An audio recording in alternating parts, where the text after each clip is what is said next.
Ay, naku po, Diyos ko. Anong problema niyo, Net? Yung napapa-Diyos ko? Ay, may isang linggo na tayong pang-ulam natin ay hawot eh.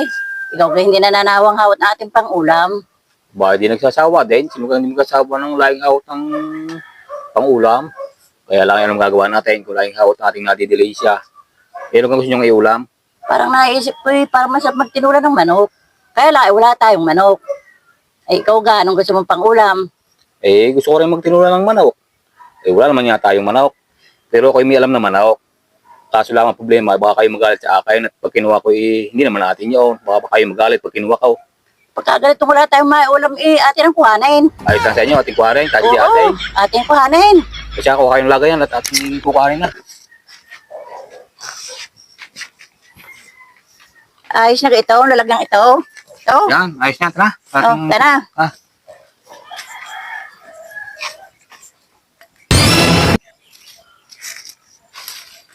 Baka man doon may tao tayo mahuli. Hindi. Dumaan ka rin sa tapat natin yung may-ari ng bahay. Itinanong ako kung pasaan. Sabi, papunta doon ng baysanan. O, di walang tao doon. Baka tayo abutin palang ulan. Ikita na. Di kaya mahalata na binawasan natin ang manok. Wala, hindi yung mahalata noon. Pagsadaming manok doon. Kahit pa tayo bumawas ng 5, hindi mahalata. Isadami ng manok doon. Kaya yung bilisan natin, baka may-ari makarating pa. Oh, Bay, dali kayo, inay. hindi ko yata kakayanin maglakad. Ala, ikayanin ninyo. Paano tayo makapagtiluran ng manok pagka kayo ibabagal-bagal? Pilitin nyo lumakad. Na? 2,000 years later.